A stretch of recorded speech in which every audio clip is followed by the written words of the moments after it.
In April 1991, doctors at Grantham and Kesteven Hospital in Lincolnshire were perplexed. In just 2 months, the health of 13 children on Ward 4 had mysteriously deteriorated. 4 of them had died. Sadly, I had to share with the parents and said, look, this is impossible, but I can't do anything more. I felt so sad. He died in my hands. But this was no unfortunate coincidence. I began to realise that there was a serial killer that was working on that ward and was causing the collapses of these children. Unbelievably, one of the nurses was deliberately attempting to kill her young patients by injecting them with deadly poison. The sergeant walked in and then he said, we have reason to believe that Paul's illness, hypoglycemic attacks, were a result of a maladministration of drugs. And I remember my words exactly.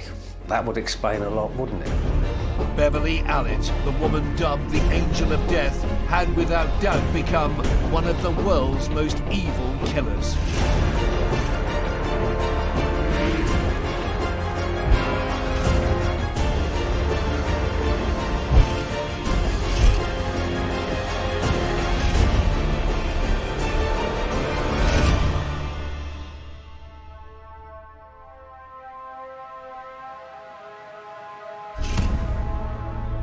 It was a case that shocked the world. For 59 days in 1991, there was a serial killer stalking the children's ward at Grantham and Kesteven Hospital in Lincolnshire. But nobody knew it. 22-year-old nurse Beverly Allitt's job was to protect the children in her care, but she abused her role. She was purposely harming them. Her crimes were horrific and ruined the lives of many, including the families of her innocent victims. As a judge said to take her down, there were emotional scenes in the public gallery with families bursting into tears. One woman jumped up shouting, "Bastard, bastard." Another shouted, "Lock her in a cage." Beverly Allitt had tried to get away with murder. Her story begins over 2 decades earlier. Beverly Allitt was born on the 4th of October 1968 in the small Lincolnshire village of Corby Glen. She was one of 4 children. There don't seem to be any real red flags in Beverly Allitt's background that would suggest that she'd go on to do the things she did. So normally when we have a serial killer, we have an abusive or a violent childhood. There's something that's there in the background, but with Beverly Allitt, there doesn't seem to be any real powerful explanatory factor. Fast forward to April 1991. 22-year-old Beverly Allitt had been working on the children's ward at Grantham and Kesteven Hospital for 3 months. One of the consultants on Ward 4 was Dr. Charith Nanayakara. My first impressions about Beverly Allitt was nothing outstanding. She was just another quiet, pleasant, obliging nurse who was available. During Allitt's short time on the ward, 3 children had died suddenly, and a further 9 had fallen seriously ill under suspicious circumstances. On April the 22nd, 1991, Beverly Allitt was on duty when 15-month-old Claire Peck was admitted to Ward 4. She was under the care of the 2 consultants at the hospital, Dr. Frederick Porter and Dr. Nanayakara. Claire Peck, she had come with a severe attack of asthma, breathing difficulties, requiring oxygen. So Dr. Porter was called and he had come. He had tried to resuscitate and provide all the necessary care as appropriate. And Beverly Allitt on this occasion had been with him. In spite of all the efforts taken, Dr. Porter couldn't resuscitate her and she had died within hours. Claire Peck was the 4th child to die unexpectedly at Grantham and Kesteven Hospital in 3 months. It was an alarming number in such a short space of time. I said, I really don't know what's going on, and got together with Dr. Porter and the senior nursing manager and checked through all the cases of worrying suspicions and anxieties we had, I compiled a report and sent it to unit general manager saying, we have series of these unexplained and sometimes explained collapses. We are very worried about these problems, and therefore we want to bring it to your notice. We need your help. On the 30th of April, the hospital decided to ask the police to investigate the deaths to see if there could be something or someone casting a shadow over Ward 4. The case found its way to Chief Superintendent Stuart Clifton. One of my detective sergeants at Grantham contacted me to say that he'd had a call from Grantham Hospital which suggested that they'd had a high number of collapses of children which may or may not be down to some criminal act. When I use the term collapsed, I'm talking in terms of each of them having stopped breathing, and the resuscitation team, known colloquially as the crash team, were called to resuscitate the children. There were two paediatricians employed at the hospital, Dr. Porter and Dr. Nanyakara, who had differing opinions about whether the collapses of children at that hospital over a period of about 3 months were actually medically related, or whether they were at the hands of somebody who was causing those collapses.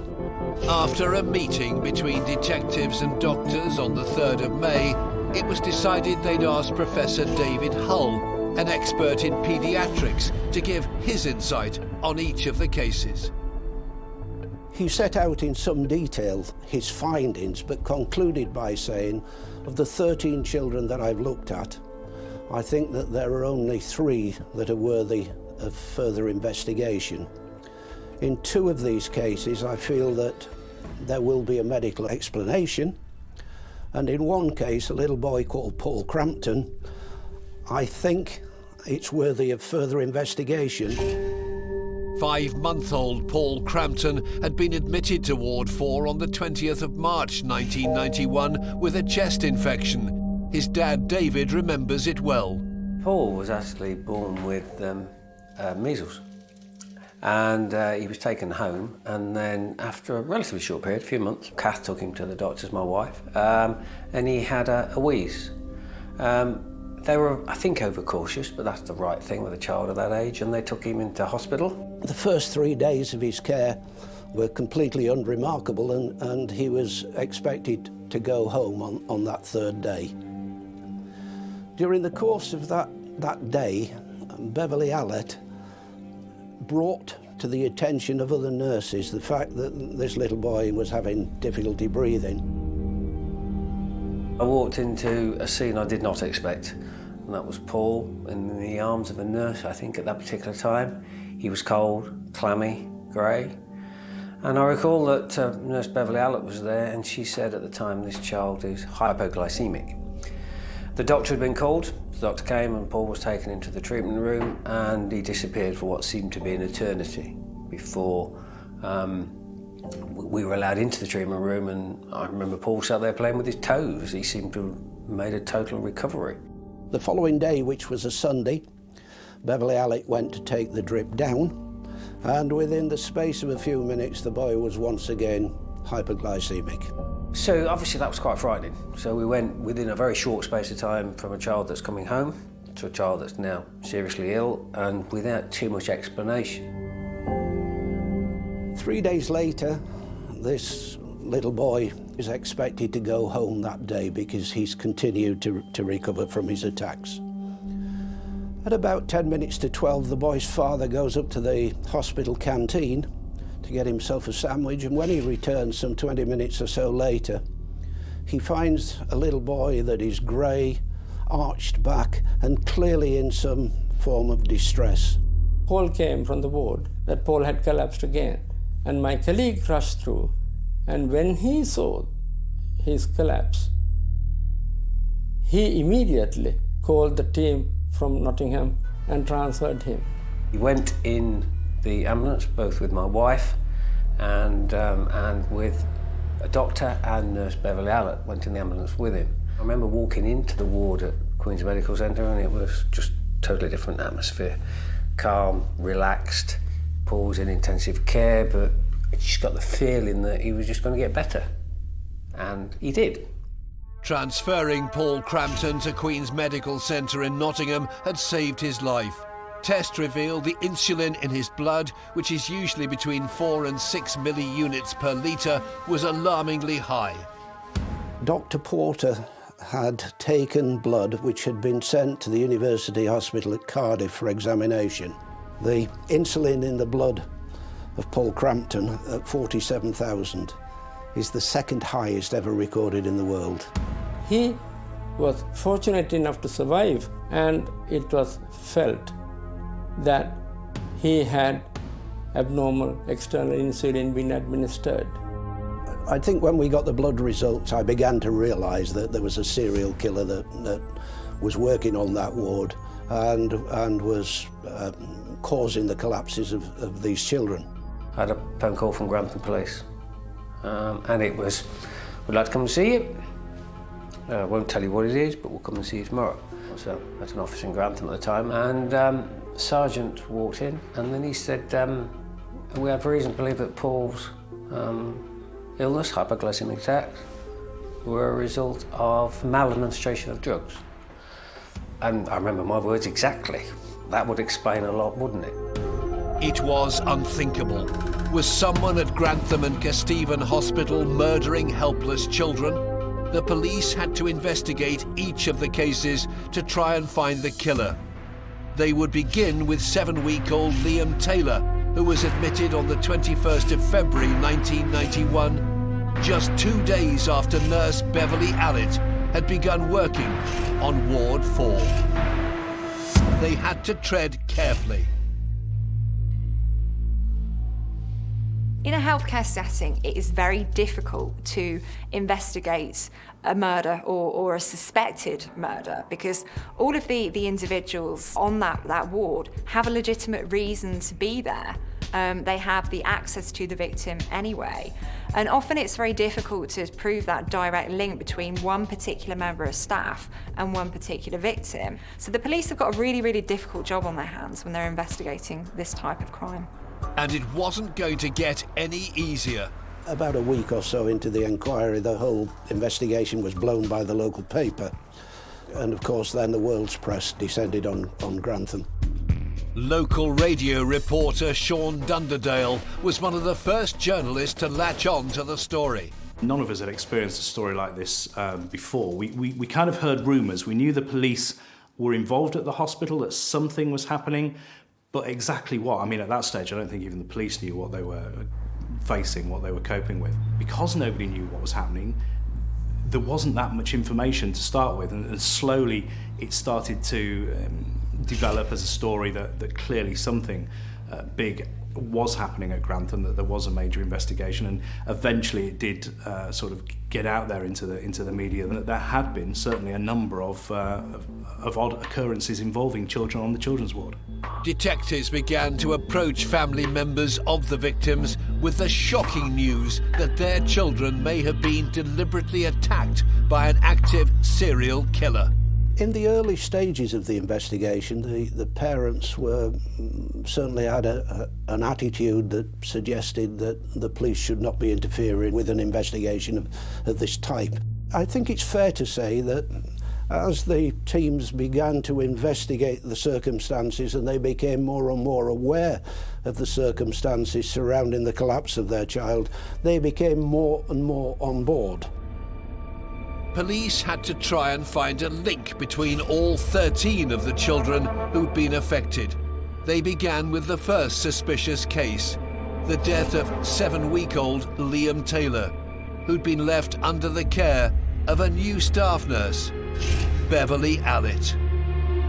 On the 21st of February of 1991, he was taken to Grantham Hospital and was seen by one of the paediatricians and diagnosed with bronchiolitis. A couple of hours later, they see their child with just a nappy on.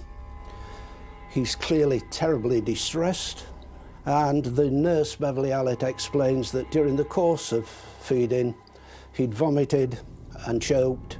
The next evening, the two parents decide to stay in the hospital. The mum is so tired that she goes to bed early, and the father stays up. He looks in on the child just before midnight after having had a shower at the hospital and sees that there's a nurse with him.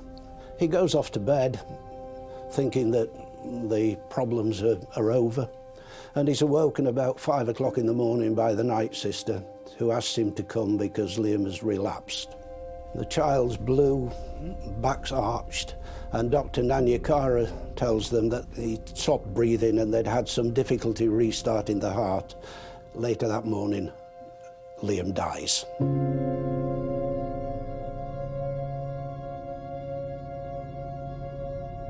Sadly, I had to share with the parents and say, look, this is impossible, but I can't do anything more. I felt so sad. He died in my hands. The last nurse to tend to Liam before his death was Beverly Allitt, who joined the ward just 4 days previously. It was her first ever nursing role.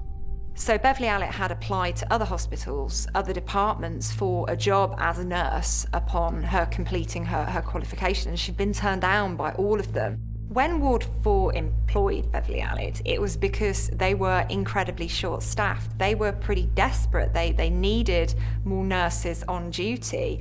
And normally, they wouldn't have taken Beverly Allitt on because she didn't have the correct level of qualifications, the usual level of qualifications that they would ask for. So it was desperation, really. Allitt had begun training as a nurse at 16. Even at a young age, she seemed to have an unhealthy fascination with hospitals. She was a regular in the A&E department. She would constantly turn up there complaining of various symptoms and illnesses, and she got a bit of a reputation amongst the staff there, so they were very surprised to learn that she was a trainee nurse, and the dots just simply weren't joined up, because often when somebody is a nurse and they're training as a nurse, you're only seeing them, during that part of their day. You're not seeing the bigger picture. Detectives investigating the suspicious incidents on Ward 4 had begun to look into each case to find a common link. Beverly Allitt had again been on duty on the 5th of March 1991, the day that Timothy Hardwick was admitted. Timothy Hardwick was an 11-year-old boy who had a lot of problems in his life. He suffered with cerebral palsy and was epileptic. He had an epileptic fit at school in Newark. As a result, he was transferred to Grantham Hospital, where doctors managed to get his fitting under control. A very, very short time after Beverly had been left with him, this child suddenly stops breathing. She raises the alarm, and the crash team are called. One of the staff nurses came to my office and said, Dr. Nanayakar, can you please come and see Timothy? He is not well. Apparently, he had collapsed, and then when I went there, I tried to resuscitate him, but by that time he virtually had no signs of life. Sadly, they can't resuscitate him, and the child dies. Just 5 days later, on March the 10th, 14-month-old Kaylee Desmond was on Ward 4 suffering with a chest infection. After being left alone with Allitt for some one-to-one nursing, Kaylee had an unexpected heart attack. Beverly Allitt was seen in the room and actually called other nurses to go and have a look, which was one of her common things. She would call other nurses to say, come and have a look at this child, and then the crash team would be called. Kaylee survived the collapse and was transferred to another hospital. Due to the massive toll the arrest put on her young body, she was left brain damaged. Detectives investigating the unusual pattern of patient collapses on Ward 4 found a clue in Kaylee's x-rays. We were able to show that there was needle tracking under the arm of this little girl and an air bubble, which had obviously caused the equivalent of what we would call a heart attack. This mysterious needle mark was further proof to detectives they were dealing with a killer. They'd already discovered the high insulin count in the blood of Paul Crampton, who survived. They continued their investigations with the cases of 2 more suspiciously ill children, Bradley Gibson and 2-year-old Yik Chan. Bradley Gibson is admitted under Dr. Porter. He was about 5 or 6 years old and had breathing difficulties. Dr. Porter had treated him with possible chest infection. And he then suddenly had stopped breathing and stopped his heartbeat as well, what we call a cardiac arrest, which is extremely rare. Dr. Porter had tried repeatedly to resuscitate him with the defibrillator. He managed to get him round, extremely fortunate. Yik Chan was admitted with a suspected fractured skull. He's in the hospital for a couple of days and he's charging around the place. There's clearly not very much wrong with him. One particular evening, Beverly Allitt is going off duty and she speaks to the oncoming nurse at about 9 o'clock in the evening and said, "Can you have a look in at Chan? He's crying, he's not very well." The oncoming nurse goes into the room and finds him with his back arched and blue, and the crash team are called and he's resuscitated. Bradley Gibson and Yik Chan both survived unscathed. 3-month-old identical twins, Katie and Becky Phillips, were not so lucky.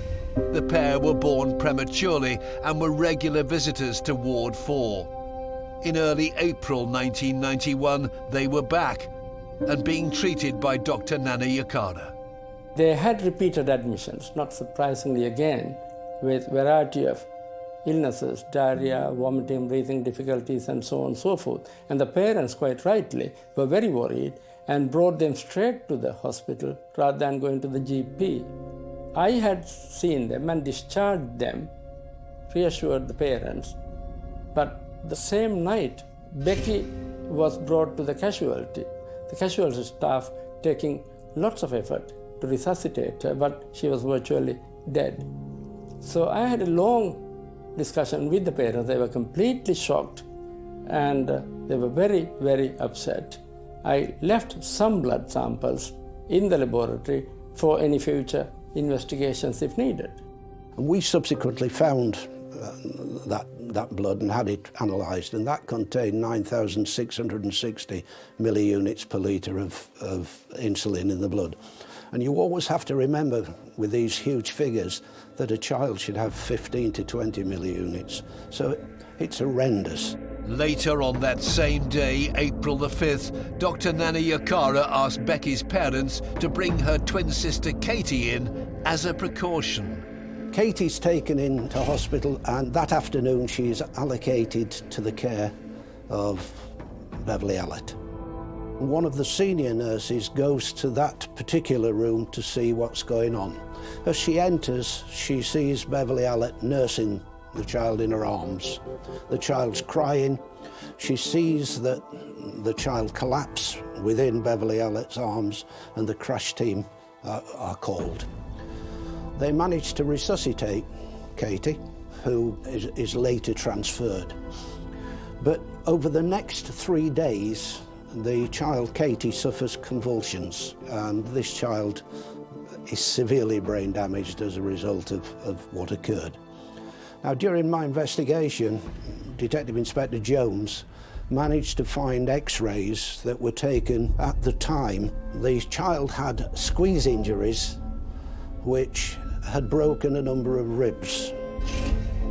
This was further evidence that proved to detectives that something very sinister was happening on Ward 4 at Grantham and Kesteven Hospital.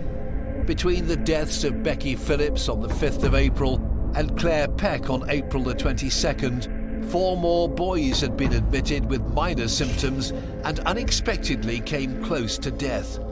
That made a total of 13 suspicious incidents, 4 deaths and 9 close calls. But now investigators had the arduous task of making a list of suspects.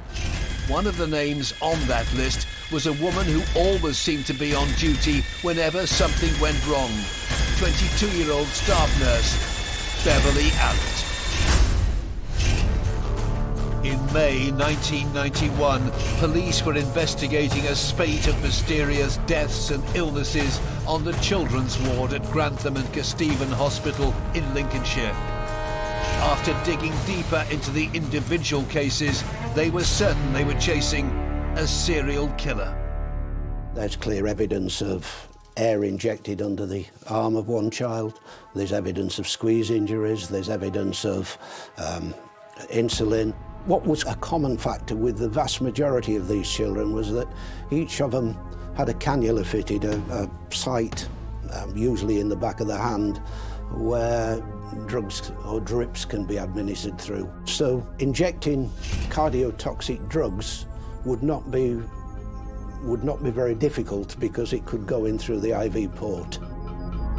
This is quite a common method for, firstly, a female serial killer and a healthcare serial killer. Poison is a very common method used by these people. It's accessible. It's something that is not going to immediately cause concern because this is something that's already in that hospital environment anyway. And also, poisoning is quite a remote method of killing somebody. You're not up close and personal with them. It's not messy. You can administer the poison and then leave the scene. You don't have to see them suffer the effects of it. Chief Superintendent Stuart Clifton and his team interviewed all the staff members on Ward 4, and a new piece of evidence emerged that suddenly became crucial. I began to look at the circumstances of insulin in Grantham Hospital, and I found that it was kept in locked fridges on the wards, and on the children's ward, the key to the fridge had gone missing 3 days before the first child had collapsed. Beverly Allitt was the last known person to have that key, but no hospital investigation had actually taken place. Beverly Allitt's name kept cropping up. She always seemed to be at the hospital when the incidents occurred, and the staff duty rota confirmed this. What we discovered was that for every collapse, Beverly Allitt was the only nurse that was on duty on every occasion. And on many of these occasions, we could actually put her right at the bedside, either at the time of the collapse or just before. On the 21st of May 1991, Stuart Clifton made the brave decision of having Beverly Allitt arrested. I basically couldn't take the chance that if she was still working on there, she would harm more children, albeit that I hadn't completed the investigation by any means. We were merely scraping the surface at that time. So she was arrested and the house was searched. During the course of that search, we found a hospital pillowcase, a used syringe, and a little child's notebook, and it was headed allocations book. This allocations book had gone missing from Ward 4. It detailed the names of children who needed extra attention and which nurse was allocated to them. It was not only further proof that Allitt had been caring for the children who died, but evidence that she was hiding the information from her colleagues. Beverly Allitt was interviewed at the police station over the course of 2 days. She made no admissions. In fact, she went so far as to distance herself from all the events at that hospital, saying things such as, "I wasn't there on that day. I didn't come on duty until after that had happened." So she completely distanced herself, maintained her innocence. She was a very strange girl in the interview, in that she would talk to you quite normally, or talk to the interviewing officers quite normally about things like football, pop music. And the minute you got down to actually talking about the events at Grantham Hospital, she became a completely different person. When news of the arrest broke, the press knew this was a huge story. Once the investigation went that one step further, and obviously a nurse had been arrested, a nurse was clearly under investigation, they had to go public with that, and that's when it all exploded, really. That's when the world's media were suddenly interested, because it had never been heard of before that a nurse would do such a thing. You know, it's such a rarity, and certainly in this country a first. The whole of Grantham was just surrounded by journalists, TV crews from around the world, newspapers. Allitt's arrest was also a huge shock for the victims' families. I felt mixed emotions. One is he would want to harm a child, but secondly, we now know what was wrong with Paul, and thank God it's not anything to do with Paul. It's not a medical problem. It is an outside influence. Stuart Clifton and his team were convinced that Allitt was behind the deaths, but they had no proof. She was released on bail without charge. I convinced the hospital that they needed to suspend Beverly Allitt from duty because we couldn't take the chance, and they couldn't take the chance, that another child would be attacked. The police needed to build a case. If they were right about Allitt, then they just released a serial killer into the public. Chief Superintendent Stuart Clifton turned back to the expert who just a month previously had concluded the majority of the cases could be explained medically. I asked David Hull to go away and re-look at the case notes of the children, but to use the statements that my team had taken, which detailed the circumstances of the collapse of each of these children. He agreed to do that. Months passed as Stuart Clifton and his team built the case against Beverly Allitt. And by November 1991, Professor Hull had re-examined his original case notes. Based on the new evidence found by detectives, he agreed that all the incidents could be viewed as suspicious. On the 20th of November, Allitt was arrested once more. The former nurse is charged with the murder of 4 children. She also faces 8 charges of attempted murder of 8 other children. She faces a further 8 charges of causing grievous bodily harm with intent. She was due to appear at the Grantham Magistrates Court the next day. Bear in mind, this is a young girl that's never been in police custody before. And at 9 o'clock the next morning, one of the police women had to go and wake her up. She didn't appear to have a care in the world. There wasn't very much in the way of remorse. She didn't cry. There was no kind of real visible reaction in her. So I think she does have that kind of cold personality. She's orchestrated all of these terrible events, but she doesn't feel any impact from them. She's somebody who doesn't have the same feelings and emotions as the rest of us. During the 15-month wait for her trial, the stunned press began to uncover Beverly Allitt's history of faking illnesses and self-harming. The more we dug into Allitt's background, again, the more unbelievable it became. And the one question our listeners would ask is, how? How did nobody spot all of this and allow her to continue being a nurse? How did she get through that recruitment process? We got authorisation from her to have a look at her medical records. They indicated, going back to childhood, that Beverly liked to be the centre of attention.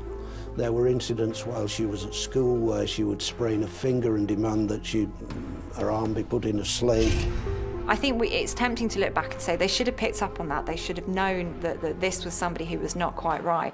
But I don't think they would have automatically made the link between somebody who was perhaps harming themselves and somebody who would then go on to harm other people. Nurses care for their patients. They want to preserve their lives and enhance their quality of life. So to think that a nurse would do this it's almost unthinkable. On February the 15th, 1993, 24-year-old Beverly Allitt was in Nottingham Crown Court, charged with the murder of 4 children and the attempted murder of a further 9. Her not guilty plea meant a trial would have to take place. For much of the time, Beverly was not there because she was suffering from anorexia and was supposedly too ill to attend trial. The judge, in his wisdom, ruled that it should go ahead without her. The court case was a very harrowing experience. I mean, it was a long, drawn-out affair. Beverly Allitt wasn't in court for a lot of it. Again, I think some of that manipulation that she was known for, some of the manipulation she'd clearly done in the hospital, she was trying it with the court case as well, and I know that was having an impact on family members. They knew of their own individual case, but the actual scale of it, apart from what they'd read in the media, heard on the radio, it was the first time they'd actually heard exactly what had been happening at Grantham Hospital. I mean, that was quite traumatic because obviously there was significant media interest and we couldn't walk down the street from the car park to the court case without having microphones and stuffed under our nose and cameras flashing. And, you know, there's a lot of emotion around that time, clearly. You couldn't just go home and, you know, close the door and put the TV on and forget about it. It just was all encompassing. It was the only thing that was on my mind throughout the case and for a long time afterwards as well. In the times that Allitt was in the courtroom, she seemed completely distanced from what was going on around her. I firmly believe she felt the families would still be on her side because, you know, they'd been very close. You know, they thought, certainly initially, in those initial stages, that, you know, she'd helped save or tried to save their child's life. And so in court, you know, she would smile at them. To the outside world, a lot of the evidence may have seemed circumstantial, but as the trial went on, it became clear the case against Allitt was a strong one. For a long time, people believed it must be a mistake. You know, a nurse surely wouldn't be responsible for that. There must be some other explanation for it. But then slowly, as the evidence was revealed, you could see that tide turning, that people suddenly realised, complete revulsion, that a nurse, of all people, would do that. You know, it's suddenly like, well, if I can't trust a nurse, who can I trust? And I think that was a real shock to the nation. It resonated right across the country when those actual facts came out about what Beverly Allitt had done. During the trial, the jury heard from experts who believed that Allitt had been suffering with a mental illness throughout her life, which caused her to commit the murders. Well, Munchausen syndrome is a condition which basically means that people will invent symptoms in themselves in order to gain the attention of medical professionals. There's also Munchausen syndrome by proxy. This is when somebody invents symptoms in somebody else in order to get attention from medical professionals, and that somebody else is often a child or somebody who you're in charge of the care of.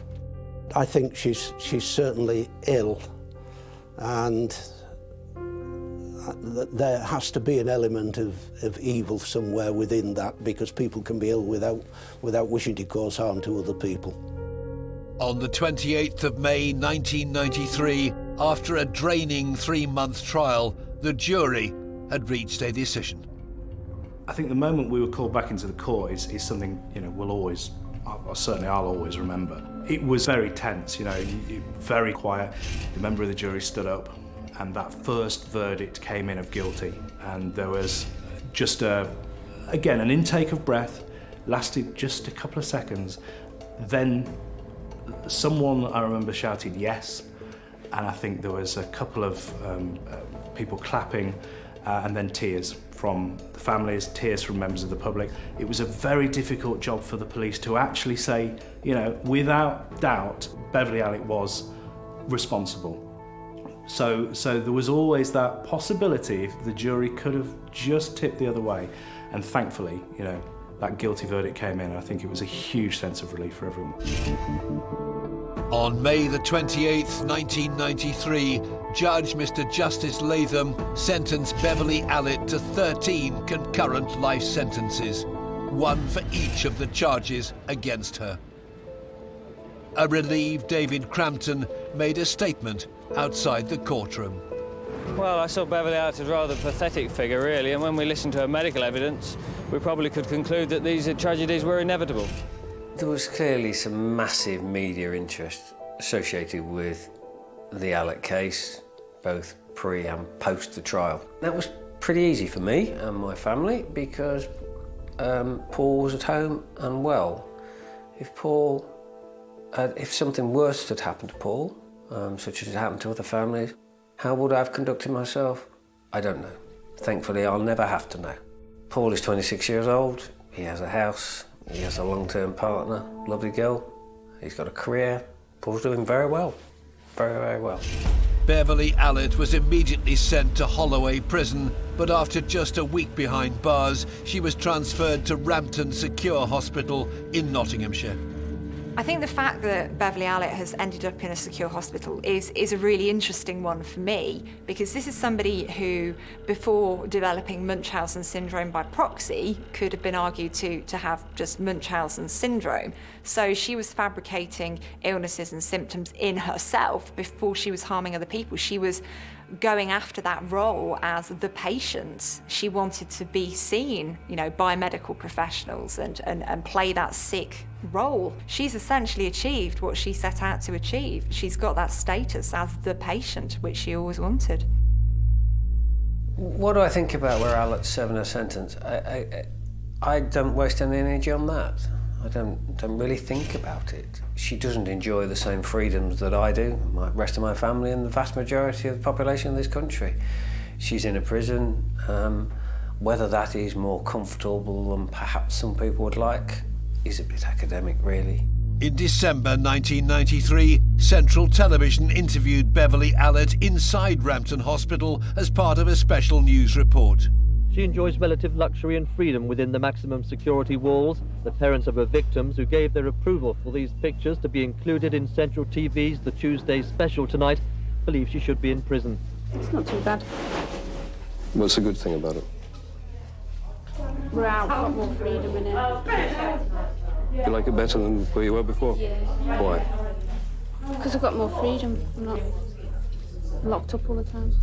Stuart Clifton also visited Allitt inside Rampton in 1994, determined to get the truth out of her. She made admissions at that time. She admitted 9 of the 13 cases that she'd been convicted of. She wouldn't have anything to do with the 2 Phillips cases. The minute that I began to press her for details about precisely what she'd done, what she'd used, she just walked away from me, wouldn't answer any more questions. There are plenty of questions left unanswered, especially for the loved ones of the victims of Beverly Allitt. Allitt's crimes are like dropping a pebble into a pool of water. Those ripples spread far and wide. A dramatic effect clearly on the families of the victims, but their extended family, grandparents, parents, etc. And of course a dramatic effect on the hospital and its staff. So her crimes went far and wide into the community, not just the immediate people affected. I think Beverly Allitt was really most at home when she was in the middle of a drama. So she was deliberately creating the drama and then casting herself in a leading role within it. There's a real impact there of it could have been a family member. It's the local hospital. One of my members of my younger family could have gone into the hospital to be cared for by a nurse, and look what happened. And that's the thing with this story. It could have happened to absolutely anyone. The parents who were affected by that were purely unlucky that their child went into that hospital on that day and that Beverly Allitt was their nurse. We may never understand why Beverly Allitt intentionally set out to poison the children she was meant to care for. Her lust for attention turned from selfish to deadly, and for 3 months in 1991, she acted upon it in the most horrific manner. Nobody on Ward 4 was safe, but the determination of doctors and police brought justice for all the victims' families and proved that Beverly Allitt, the angel of death, was a cold-blooded killer.